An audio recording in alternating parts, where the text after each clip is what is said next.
medio de la noche, vi a mi hija embarazada de rodillas, comiendo restos del suelo mientras lloraba desesperada.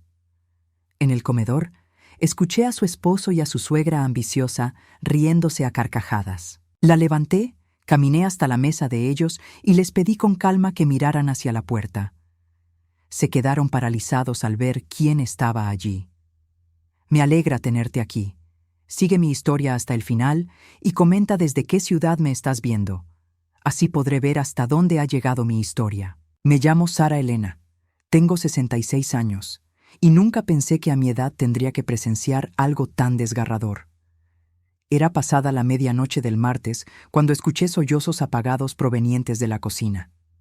Al principio pensé que era el viento, pero algo en mi pecho me decía que no era así. Me levanté de mi cama con cuidado, envuelta en mi bata de algodón gastada, y caminé descalza por el pasillo de la casa donde vivía temporalmente con mi hija Ariana. Había venido a quedarme con ella durante su embarazo porque Víctor, su esposo, insistió en que necesitaba ayuda. Ahora entiendo que lo que realmente quería era tener una audiencia para su crueldad. Cuando llegué a la esquina del pasillo, lo que vi me hizo detenerme en seco. Mi corazón se apretó tanto que pensé que se iba a romper ahí mismo. Ariana, mi pequeña de 32 años, estaba de rodillas en el piso de la cocina, con su vientre de 6 meses haciendo que la posición fuera aún más dolorosa. Sus manos temblaban mientras recogía pedazos de comida del suelo frío. Lágrimas silenciosas corrían por sus mejillas hinchadas mientras masticaba lentamente lo que había caído de la mesa del comedor. Restos de pollo, arroz pegajoso, pequeños trozos de verduras que habían sido pisoteados. Mi hija, la misma que solía correr hacia mí cuando tenía pesadillas, estaba comiendo del suelo como si fuera un animal. En el comedor, a apenas unos metros de esta pesadilla, escuché la voz de Víctor riéndose a carcajadas junto con su madre, Esperanza. Sus voces eran como navajas en mis oídos. «Mira qué bien lo hace», decía Víctor con esa voz que siempre me había dado escalofríos. «Ya está aprendiendo a no desperdiciar comida. Después de todo, una mujer embarazada necesita todos los nutrientes que pueda conseguir». Esperanza se rió con una crueldad que me heló la sangre. «Ay, hijo, eres tan gracioso. Pero tienes razón, las mujeres de antes sabíamos valorar hasta las migajas. Esta generación está muy malcriada». Permanecí inmóvil en la sombra del pasillo, observando cómo mi hija obedecía en silencio. Cada movimiento de sus manos me partía el alma. Ariana había sido una niña tan llena de vida, tan segura de sí misma. La había criado para ser fuerte, independiente. ¿Cómo había permitido que llegara a esto? Entonces recordé las señales que había ignorado, los moretones que Ariana explicaba como accidentes, las excusas constantes cuando cancelaba nuestras citas, la forma en que se encogía cuando Víctor hablaba, la manera en que su sonrisa había desaparecido gradualmente durante los últimos 2 años de matrimonio. Víctor se acercó a la puerta de la cocina y se apoyó en el marco, observando a Ariana con una sonrisa que me revolvió el estómago. «Cuando termines ahí abajo», le dijo con falsa dulzura, «puedes limpiar el baño. Parece que mi madre derramó algo en el lavabo». Ariana asintió sin levantar la vista, su voz apenas un susurro quebrado. «Sí, Víctor, lo que tú digas». En ese momento, algo se rompió dentro de mí. Pero no fue mi corazón lo que se rompió. Fue la cadena de miedo que me había mantenido en silencio durante meses. Vi a mi pequeña, la luz de mis ojos, reducida a una sombra de sí misma, y supe que había llegado el momento de actuar.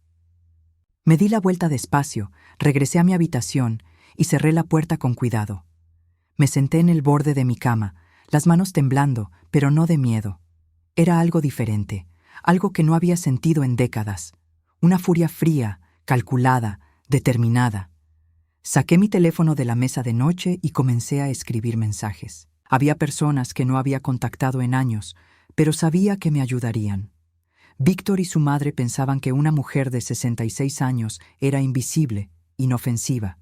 Estaban a punto de descubrir lo equivocados que estaban. Mientras escuchaba a Ariana subir las escaleras lentamente, arrastrando los pies con el peso de su humillación y su embarazo, tomé una decisión que cambiaría todo. Esta sería la última noche que mi hija sufriría en silencio. Víctor había despertado a la madre equivocada. No pude dormir esa noche. Permanecí acostada en la oscuridad, reviviendo no solo lo que había presenciado, sino recordando quién había sido yo antes de convertirme en esta abuela silenciosa que Víctor y Esperanza creían que podían ignorar. 35 años atrás, cuando Ariana tenía apenas 2 años, yo también estuve en una situación similar. Su padre, Miguel, había comenzado a mostrar su verdadera naturaleza después del matrimonio. Recuerdo una noche particularmente terrible, cuando me obligó a pedirle perdón de rodillas por haberle faltado el respeto, al cuestionar por qué había gastado el dinero del alquiler en apuestas. Pero yo era diferente entonces. Era joven, furiosa, y tenía algo que Víctor no esperaría: contactos. Durante mis años de trabajo como asistente social en el centro comunitario, había conocido abogados, jueces, trabajadores sociales y policías que entendían la realidad de la violencia doméstica. No me quedé de brazos cruzados. Salí de esa casa con Ariana una madrugada de diciembre, llevando solo una maleta y mi determinación. Miguel pensó que regresaría suplicando en una semana. En lugar de eso, recibió papeles de divorcio y una orden de restricción. Nunca volvió a vernos. Ahora, observando cómo mi propia hija se había convertido en una sombra de sí misma, me preguntaba cómo había permitido que esto sucediera. ¿Cómo no había visto las señales? ¿Cómo había dejado que Víctor aislara a Ariana tan efectivamente? Al amanecer, comencé mi investigación. Mientras Víctor se duchaba y Esperanza dormía hasta tarde como siempre, me senté en la mesa de la cocina con mi laptop. Había aprendido a usar Internet mejor de lo que ellos pensaban. La tecnología no era enemiga de las mujeres de mi generación, solo requería paciencia y determinación. Busqué todo sobre Víctor Hernández: su historial laboral, sus relaciones pasadas, su familia. Lo que encontré me hizo sentir náuseas, pero también me dio la certeza de que estaba haciendo lo correcto. Víctor había estado casado antes. Se llamaba Carmen. Tenía 28 años cuando se casó con él. Los registros públicos mostraban que había presentado 3 denuncias por violencia doméstica en un periodo de 2 años, pero todas habían sido retiradas posteriormente. Después, simplemente desapareció del radar.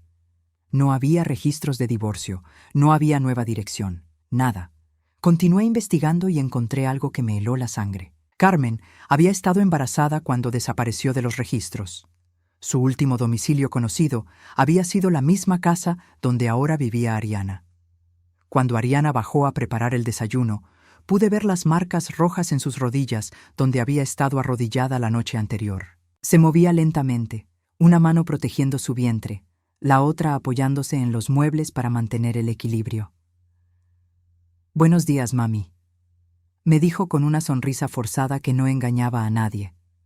«¿Dormiste bien?». La estudié cuidadosamente. Sus ojos estaban hinchados de tanto llorar, pero había algo más. Había una cicatriz pequeña en su sien que no había notado antes, parcialmente cubierta por su cabello. Cuando se inclinó para sacar los huevos del refrigerador, vi que se mordía el labio inferior para no hacer ruido de dolor. «Ariana», le dije suavemente, «necesitamos hablar». Inmediatamente se tensó. «Mami, no empieces. Todo está bien, te lo prometo».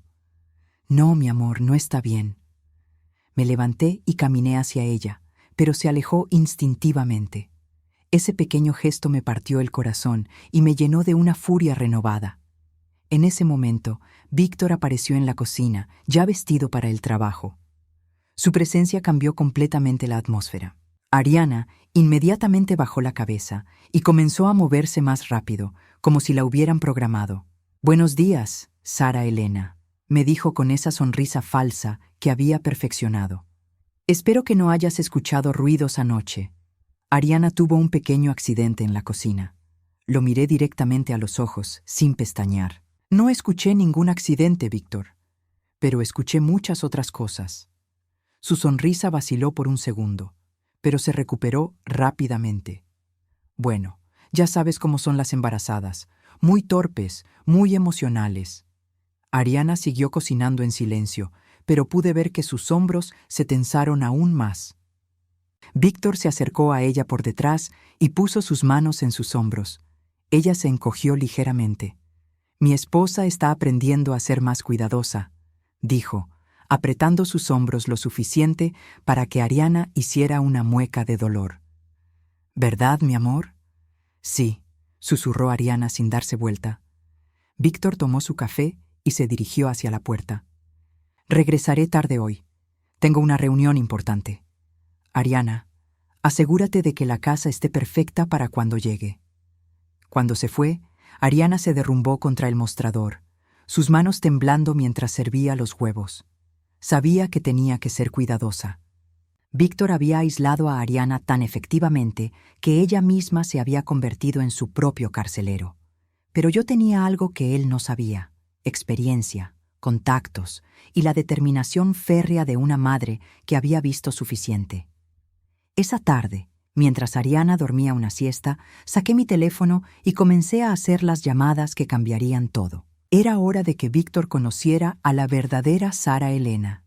La llamada telefónica que cambió mi perspectiva completamente llegó el jueves por la tarde.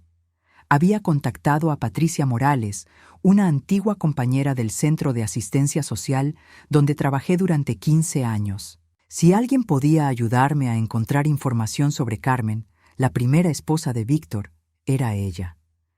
Sara Elena, me dijo Patricia con una voz que inmediatamente me puso en alerta. Necesitamos vernos en persona. No puedo hablar de esto por teléfono. Nos encontramos en un pequeño café a 20 minutos de la casa.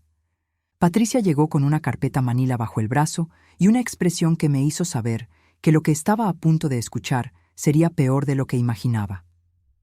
¿Recuerdas el caso de Carmen Delgado? Me preguntó directamente, sin preámbulos.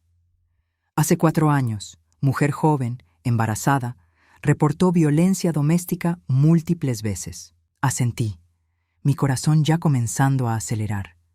Es la exesposa de Víctor. Desapareció de todos los registros. Patricia abrió la carpeta y deslizó una fotografía hacia mí.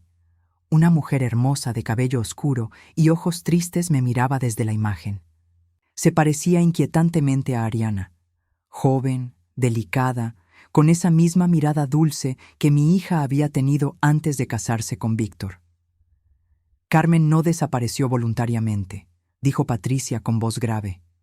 La encontraron en el río 2 meses después de su última denuncia. Oficialmente fue catalogado como accidente, pero había inconsistencias en el reporte que nunca fueron investigadas apropiadamente. Sentí como si el mundo se inclinara debajo de mí. ¿Estás diciendo que...? Víctor nunca fue interrogado oficialmente. Su madre, Esperanza, proporcionó una coartada. Dijeron que había estado en casa toda la noche cuando Carmen supuestamente se cayó al río. Patricia me miró fijamente. Sara Elena, Carmen estaba embarazada de 7 meses cuando murió. Mis manos comenzaron a temblar. Ariana estaba actualmente de 6 meses. ¿Por qué nunca se hizo una investigación real? Porque Víctor tenía influencias que nosotras no sabíamos en ese momento. Su familia tiene conexiones con gente poderosa en el sistema judicial local. El caso fue cerrado rápidamente. Patricia se inclinó hacia adelante. Pero hay más. Después de la muerte de Carmen, Víctor recibió una suma considerable de dinero del seguro de vida que había tomado para ella apenas 6 meses antes de su muerte. El estómago se me revolvió. ¿Cuánto? $250,000. Todo comenzó a tener sentido de una manera espantosa. Víctor no había elegido a Ariana por amor. La había elegido porque seguía un patrón. Mujeres jóvenes, vulnerables, que pudiera aislar y controlar. Y cuando ya no las necesitara. Patricia, le dije con voz temblorosa, creo que mi hija está en peligro real. Por eso te llamé. Cuando vi el apellido Hernández en tu mensaje, inmediatamente recordé el caso. Sara Elena, tienes que sacar a Ariana de esa casa ahora. Regresé a casa con la mente funcionando a 1000 por hora. Ariana estaba en la sala viendo televisión, su mano descansando protectoramente sobre su vientre. Al verme, intentó sonreír, pero pude notar que había estado llorando. ¿Dónde estabas, mami?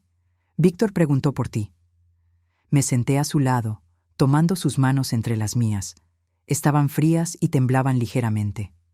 Ariana, necesito que me escuches muy cuidadosamente. ¿Víctor ha mencionado alguna vez el nombre Carmen? Su rostro se puso pálido instantáneamente. ¿Cómo sabes ese nombre? Entonces, sí la has escuchado mencionar. Ariana miró hacia la escalera, asegurándose de que no hubiera nadie cerca, y luego me susurró. Era su esposa anterior. Dice que era una mujer muy problemática, que se volvió loca durante el embarazo y que tuvo un accidente. ¿Te ha dicho algo más sobre ella? Solo que espera que yo no cometa los mismos errores que ella. Sus ojos se llenaron de lágrimas. Mami, a veces cuando me equivoco en algo, me dice que no quiere que termine como Carmen. Sentí una furia fría apoderándose de mí. Víctor había estado amenazando sutilmente a mi hija con el destino de su esposa anterior, una mujer que posiblemente había asesinado. Ariana, ¿has notado si Víctor ha estado hablando de seguros últimamente? Me miró confundida. Bueno, sí. Hace como 2 meses insistió en que firmáramos una póliza de seguro de vida. Dijo que era importante ahora que viene el bebé. Su voz se quebró. ¿Por qué me preguntas eso? En ese momento, escuchamos la llave de Víctor en la puerta principal. Ariana inmediatamente se puso tensa y se alejó de mí, secándose rápidamente las lágrimas y fingiendo estar viendo la televisión. Víctor entró con su sonrisa habitual, pero noté algo diferente en sus ojos cuando me miró. Había una frialdad nueva, una evaluación calculadora. Sara Elena, ¿cómo estuvo tu día? Ariana me dijo que saliste por un tiempo. Solo fui a tomar café con una vieja amiga, respondí, manteniendo mi voz neutral. Qué bueno, es importante mantener las amistades. Se sentó al lado de Ariana y puso su brazo alrededor de ella, pero el gesto parecía más posesivo que cariñoso. Estaba pensando que tal vez sería mejor si las visitas fueran un poco menos frecuentes. No queremos que Ariana se canse demasiado. Ahí estaba, su primera movida para aislarme también a mí. Pero esta vez, él había elegido a la víctima equivocada. Por supuesto, le dije con una sonrisa que esperaba pareciera genuina. Lo que sea mejor para Ariana y el bebé. Esa noche, mientras la casa dormía, me quedé despierta planeando. Sabía que Víctor estaba siguiendo el mismo patrón que había usado con Carmen. Aislar, controlar y finalmente, eliminar. Pero esta vez, él no sabía con quién estaba tratando. Carmen había estado sola. Ariana no lo estaría. Al día siguiente, comencé a mover las piezas del tablero con la precisión de alguien que había aprendido que la supervivencia a veces requiere paciencia y estrategia. Mi primera llamada fue a Roberto Medina, un abogado especializado en violencia doméstica que había conocido durante mis años en el Centro de Asistencia Social. Sara Elena, me dijo después de que le expliqué la situación. Necesitamos documentar todo. Si lo que sospechas es cierto, Víctor es extremadamente peligroso y debemos proceder con muchísimo cuidado. Roberto me explicó que necesitábamos evidencia irrefutable antes de hacer cualquier movimiento. Un hombre que posiblemente ha matado una vez y se ha salido con la suya no va a vacilar en hacerlo de nuevo. Tenemos que ser más inteligentes que él. Esa tarde, mientras Víctor estaba en el trabajo y Esperanza había salido de compras, me senté con Ariana en su habitación. Había traído mi teléfono con una aplicación de grabación que Roberto me había recomendado. Mi amor, le dije suavemente, necesito que me cuentes todo lo que ha pasado en este matrimonio. Todo. Al principio Ariana se resistió, pero cuando le mostré la fotografía de Carmen, algo en ella se rompió. Las palabras comenzaron a salir como una cascada que había estado contenida demasiado tiempo. Comenzó poco después de la boda, me dijo con voz temblorosa. Al principio eran solo críticas pequeñas, que si cocinaba demasiado salado, que si la casa no estaba lo suficientemente limpia, pero después se volvió más agresivo. Me contó sobre los golpes que comenzaron siendo accidentes y escalaron a palizas sistemáticas. sobre cómo Víctor controlaba cada centavo que gastaba, cada lugar que visitaba, cada persona con la que hablaba. Cuando quedé embarazada pensé que las cosas mejorarían, continuó, lágrimas corriendo por sus mejillas. Pero empeoraron. Dice que el estrés del bebé lo pone nervioso, que necesito ser más comprensiva. ¿Te ha amenazado directamente?, le pregunté, aunque ya sabía la respuesta. La semana pasada, cuando quemé accidentalmente la cena, me agarró del cuello y me dijo que si seguía siendo tan inútil, podría terminar como su ex esposa. Su voz se quebró completamente. Mami, tengo tanto miedo, no solo por mí, sino por mi bebé. Abracé a mi hija mientras lloraba, pero por dentro, mi determinación se había endurecido hasta convertirse en acero. Víctor había cometido un error al amenazarla directamente. Ahora teníamos su confesión grabada. Esa noche hice varias llamadas más. La primera fue a Elena Vázquez, una trabajadora social que había desarrollado protocolos específicos para casos de alto riesgo. La segunda fue a detective James Morrison, uno de los pocos oficiales en el departamento de policía local que tomaba en serio la violencia doméstica. Morrison, me dijo cuando le expliqué la situación, esto es más grande de lo que pensé. Hemos tenido sospechas sobre la familia Hernández durante años, pero nunca hemos tenido suficiente evidencia para actuar. Me contó que había habido otros casos sospechosos relacionados con la familia de Víctor, pero que siempre encontraban maneras de evitar las investigaciones profundas.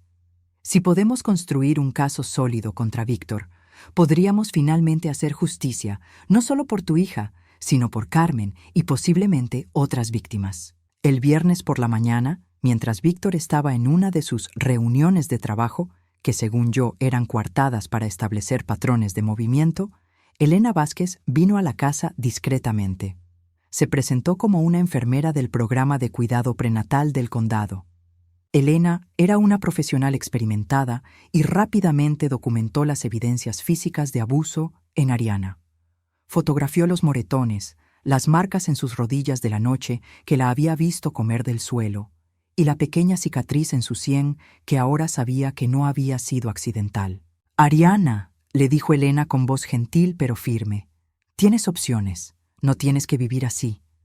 Por primera vez en meses vi un destello de la esperanza que solía brillar en los ojos de mi hija, pero inmediatamente se desvaneció cuando escuchamos el auto de Víctor en la entrada. «Se supone que no llegaría hasta las 6», susurró Ariana, entrando en pánico. Elena rápidamente guardó su cámara y sacó un tensiómetro real de su bolsa. Cuando Víctor entró a la casa, encontró a una enfermera aparentemente rutinaria, tomándole la presión arterial a su esposa. «¿Qué está pasando aquí?», preguntó Víctor con esa sonrisa forzada que ya conocía demasiado bien. «Solo un chequeo de rutina», respondió Elena profesionalmente. «La presión de Ariana está un poco alta, pero nada preocupante». Víctor se acercó, pero pude notar algo diferente en su comportamiento. Estaba evaluando la situación, buscando inconsistencias. Sus ojos se movían entre Elena, Ariana y yo como si fuéramos presas potenciales. «Qué extraño», dijo lentamente. «No recuerdo que hubieran programado una visita». «Oh, fue un cambio de último momento», mintió Elena suavemente. «Tuvimos una cancelación y decidimos aprovechar para adelantar la cita de Ariana». Víctor asintió, pero pude ver que no estaba completamente convencido. Cuando Elena se fue, inmediatamente comenzó a interrogar a Ariana sobre la visita. «¿De qué hablaron exactamente?», le preguntó, su voz aparentemente casual, pero con un undertono amenazante. «Solo cosas del embarazo», respondió Ariana nerviosamente. «Preguntas normales sobre cómo me siento, si he tenido sangrado, ese tipo de cosas». Víctor la estudió por un momento largo e incómodo. Luego, inesperadamente, sonrió y le dio un beso en la frente que me hizo sentir náuseas por lo falso que era. «Qué bueno que todo esté bien con mi familia», dijo. Pero sus ojos se encontraron con los míos sobre la cabeza de Ariana. En esa mirada vi una advertencia clara. Él sabía que algo estaba pasando. Esa noche, después de que todos estuvieran dormidos, recibí un mensaje de texto de Elena. Tenemos suficiente para comenzar el proceso legal. Pero necesitas sacar a Ariana de esa casa pronto. Si Víctor sospecha algo, podría acelerar sus planes. Miré hacia el techo de mi habitación, sabiendo que el momento decisivo se acercaba rápidamente. Víctor había empezado a sospechar, lo que significaba que tenía que actuar antes de que él lo hiciera. El juego había comenzado, y esta vez yo tenía las cartas ganadoras. El sábado por la noche llegó como una tormenta que había estado gestándose durante semanas. Víctor había invitado a algunos de sus amigos para cenar, una táctica que yo ahora entendía perfectamente. Quería una audiencia para humillar a Ariana frente a otros, estableciendo su dominio público sobre ella. Pero esta vez yo había preparado mi propia audiencia. Durante toda la semana había estado coordinando con Roberto, Elena y Detective Morrison. Habíamos acordado que esta noche sería el momento perfecto para actuar, cuando Víctor se sintiera más confiado y relajado, rodeado de sus cómplices silenciosos. A las 7 de la noche llegaron los invitados, 3 hombres que claramente compartían la mentalidad tóxica de Víctor, y sus esposas, que parecían ser versiones mayores y más resignadas de lo que Ariana se estaba convirtiendo. Esperanza, por supuesto, se paseaba como la reina de la casa, disfrutando cada momento de superioridad. Ariana se movía por la cocina como una sombra, sirviendo bebidas y aperitivos con la eficiencia mecánica de alguien que había aprendido que cualquier error podría tener consecuencias dolorosas. Yo observaba desde la sala, fingiendo leer una revista, pero en realidad documentando mentalmente cada interacción. ¡Ariana!, gritó Víctor desde el comedor, su voz ya ligeramente alterada por el alcohol. ¿Dónde está la salsa que te pedí? Ya voy, mi amor, respondió ella rápidamente, pero pude ver que sus manos temblaban mientras buscaba en el refrigerador. Cuando Ariana llegó al comedor con la salsa, Víctor la examinó como si fuera un objeto defectuoso. Está muy líquida. ¿No puedes hacer nada bien? Los invitados se rieron y vi cómo Ariana se encogió visiblemente. Esperanza agregó combustible al fuego. Ay, las mujeres de hoy en día no saben cocinar como antes. En mis tiempos, una esposa sabía cómo complacer a su marido. Fue entonces cuando Víctor decidió escalar la situación. Se levantó y tomó el plato de salsa de las manos temblorosas de Ariana. Tal vez necesitas una lección más práctica sobre cómo se hacen las cosas correctamente. Vertió deliberadamente la salsa en el suelo, creando un charco pegajoso en las baldosas de la cocina. «Límpialo», le ordenó, «pero no con el trapeador. Usa tus manos». El silencio que siguió fue ensordecedor. Los invitados intercambiaron miradas incómodas, pero nadie dijo nada. Las esposas bajaron la vista, reconociendo demasiado bien la dinámica que estaban presenciando. Ariana se quedó paralizada por un momento, sus ojos buscando los míos desesperadamente. En ese instante, vi a mi pequeña niña de nuevo, la que solía correr hacia mí cuando tenía miedo. Pero esta vez yo no iba a permitir que el miedo ganara. Me levanté lentamente de mi silla en la sala y caminé hacia la cocina. Mi corazón latía fuertemente, pero mis pasos eran firmes y decididos. Había llegado el momento de revelar mis cartas. «No vas a hacer eso, Ariana», dije con voz clara y autoritaria que cortó el aire como una navaja. Víctor se giró hacia mí, sus ojos brillando con una mezcla de sorpresa e irritación. «Esto no es asunto tuyo, Sara Elena». «Tienes razón», respondí, sin apartar la mirada de él. «No es asunto mío, es asunto de la policía». El silencio que siguió fue tan profundo que se podía escuchar el tic-tac del reloj en la pared. Víctor parpadeó varias veces, como si estuviera procesando mis palabras. «¿De qué estás hablando?», preguntó, pero había una nueva tensión en su voz. Saqué mi teléfono lentamente y marqué un número que ya tenía preparado. «Detective Morrison, es Sara Elena. Sí, ahora es el momento». Los ojos de Víctor se agrandaron. «¿Qué diablos crees que estás haciendo?». «Estoy protegiendo a mi hija de un asesino», respondí con una calma que me sorprendió a mí misma. Esperanza se levantó bruscamente de su silla. «¿Cómo te atreves a acusar a mi hijo de...» «¿De qué, Esperanza?», la interrumpí. «¿De matar a Carmen Delgado? ¿De planear hacer lo mismo con Ariana?». El nombre de Carmen cayó como una bomba en la habitación. Víctor se puso pálido, y por primera vez desde que lo conocía, vi miedo real en sus ojos. «No sabes de qué estás hablando», murmuró, pero su voz había perdido toda su arrogancia anterior. «Sé exactamente de qué estoy hablando». Caminé hacia la mesa del comedor, donde todos podían verme claramente. «Sé sobre la póliza de seguro de vida de $250,000 que tomaste para Carmen 6 meses antes de que muriera. Sé sobre las denuncias de violencia doméstica que ella presentó, y sé que su muerte no fue ningún accidente». Los invitados comenzaron a murmullar entre ellos, claramente incómodos. Algunas de las esposas se levantaron y comenzaron a alejarse hacia la puerta. «También sé», continué, sin apartar la vista de Víctor, «sobre la nueva póliza de seguro de vida que convenciste a Ariana de firmar hace 2 meses. ¿Cuánto es esta vez, Víctor?» $300,000. Ariana jadeó desde donde estaba parada, finalmente entendiendo la magnitud del peligro en el que había estado. Víctor dio un paso hacia mí, su máscara de falsa civilidad finalmente cayéndose por completo. «Eres una vieja entrometida que no sabe cuándo cerrar la boca. Y tú eres un cobarde que mata mujeres embarazadas por dinero», respondí sin retroceder ni un centímetro. Fue entonces cuando Víctor perdió completamente el control.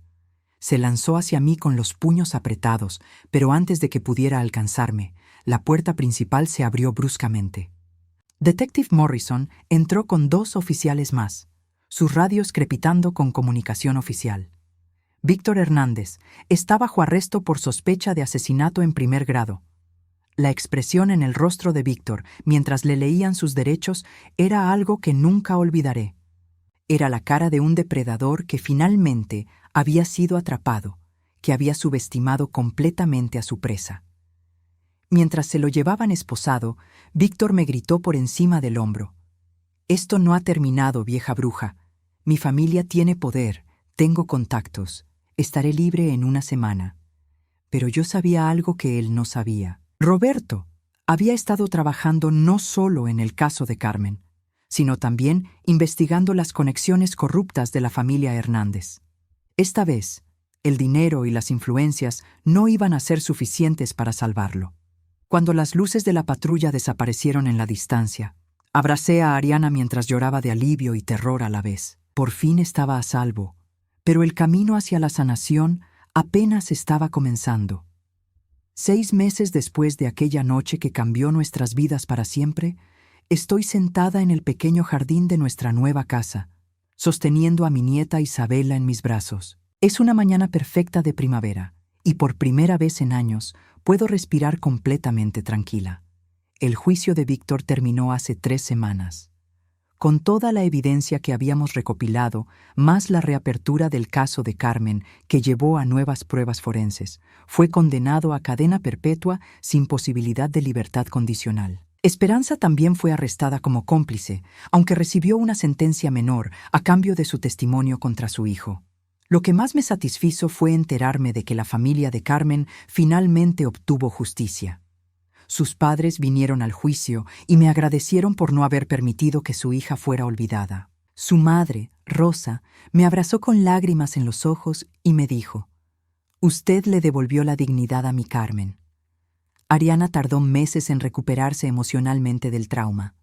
Hubo noches en las que se despertaba gritando, convencida de que Víctor había regresado. Hubo días en los que no podía salir de la cama, paralizada por años de abuso psicológico que habían destruido su autoestima. Pero mi hija es más fuerte de lo que cualquiera de nosotros imaginaba. Con la ayuda de una excelente terapeuta especializada en trauma doméstico, Elena Vázquez continuó siendo parte de nuestro sistema de apoyo, y el amor incondicional que la rodeó, Ariana comenzó a sanar. El proceso no fue fácil. Hubo momentos en los que quería rendirse, momentos en los que la vergüenza de haber estado en esa situación la consumía. «Mami», me dijo una tarde mientras Isabela dormía en su cuna, «¿cómo pude ser tan ciega? ¿Cómo no vi las señales?» «Mi amor», le respondí, tomando sus manos en las mías. «Los depredadores como Víctor son expertos en manipulación. Él no eligió mujeres débiles, Eligió mujeres buenas, compasivas, que querían ver lo mejor en las personas. Esa bondad no es tu debilidad, es tu fuerza. La transformación de Ariana durante estos meses ha sido extraordinaria. Poco a poco, he visto regresar a la mujer fuerte y segura que había criado. Se inscribió en clases de defensa personal. Retomó sus estudios de contabilidad que había abandonado cuando se casó con Víctor, y más importante aún, aprendió a confiar en su propio juicio nuevamente. Isabela nació 3 semanas después del arresto de Víctor, en un parto rodeado de amor y seguridad en lugar de miedo y control. Cuando la sostuve por primera vez, lloré no solo de alegría, sino de alivio al saber que esta pequeña nunca conocería el terror que su madre había vivido. La casa que compramos está en un barrio tranquilo, lejos de cualquier recuerdo de Víctor. Es pequeña, pero luminosa, con un jardín donde Isabela podrá jugar cuando crezca. Ariana eligió cada detalle, reclamando su derecho a tomar decisiones sobre su propio espacio por primera vez en años. Roberto Medina se convirtió en más que nuestro abogado. Se convirtió en un amigo de la familia. Nos ayudó no solo con el caso criminal, sino también con todos los aspectos legales de nuestra nueva vida. Ariana pudo anular el matrimonio por fraude y coerción, recuperó acceso a sus propias finanzas y estableció medidas de protección que garantizan que Víctor nunca pueda acercarse a ella o a Isabela, incluso si algún día fuera liberado. El dinero del seguro de vida que Víctor había tomado para Ariana fue congelado como parte de la evidencia, pero Roberto logró que fuera transferido a un fondo fiduciario para Isabela. Es dinero que él ganó a través del engaño, me explicó Roberto, pero ahora servirá para asegurar el futuro de su nieta. No. Una de las cosas más hermosas que ha surgido de esta experiencia terrible es la relación renovada entre Ariana y yo. Durante años había sentido que se alejaba de mí, pero ahora entiendo que no era porque no me amara, sino porque Víctor la había aislado sistemáticamente de todo lo que podría darle fuerza. Ahora pasamos las tardes juntas, cocinando mientras Isabela duerme, hablando sobre todo y nada. Ariana me cuenta sus planes. Quiere terminar su carrera, tal vez especializarse en ayudar a otras mujeres que han pasado por situaciones similares. Quiero que mi experiencia sirva para algo, me dice. Quiero que otras mujeres sepan que se puede salir, que se puede sobrevivir. Detective Morrison nos visita ocasionalmente, no por trabajo, sino porque se ha convertido en un amigo. Me contó que el caso había reabierto varias investigaciones sobre muertes sospechosas relacionadas con la familia Hernández. Su valor no solo salvó a su hija, me dijo, salvó a mujeres que ni siquiera conoce. Pero quizás el momento más significativo llegó hace 2 semanas, cuando Ariana estaba cambiando a Isabela y de repente se quedó muy callada. Pensé que algo estaba mal, pero cuando me acerqué, vi que estaba sonriendo a través de las lágrimas. «¿Qué pasa, mi amor?», le pregunté. «Estaba pensando en Isabela», me dijo, acariciando suavemente la mejilla de la bebé. «Ella nunca sabrá lo que es tener miedo en su propia casa. Nunca conocerá ese terror. Crecerá sabiendo que es amada incondicionalmente, que su voz importa, que tiene valor». En ese momento, supe que habíamos ganado completamente. No solo habíamos escapado de Víctor, habíamos roto el ciclo. Isabela crecerá fuerte, segura, rodeada de mujeres que la enseñarán que merece respeto y amor. Ahora, mientras meso a mi nieta en este jardín pacífico, reflexiono sobre los últimos meses. Hay algo profundamente satisfactorio en saber que una mujer de 66 años, a quien Víctor consideraba invisible e inofensiva, fue quien finalmente lo derrotó. El poder del silencio que había cultivado durante años se transformó en el poder de la acción cuando más se necesitaba. Isabela abre sus ojitos y me mira con esa curiosidad pura que solo tienen los bebés. «Tu mamá es una guerrera», le susurro, «y tú también lo serás, pero nunca tendrás que luchar sola». La historia de nuestra familia cambió para siempre en esa cocina donde vi a mi hija comer del suelo. Pero el final que escribimos juntas es uno de esperanza, fuerza y amor inquebrantable. Algunas batallas valen la pena luchar, y algunas victorias son lo suficientemente dulces como para sanar incluso las heridas más profundas.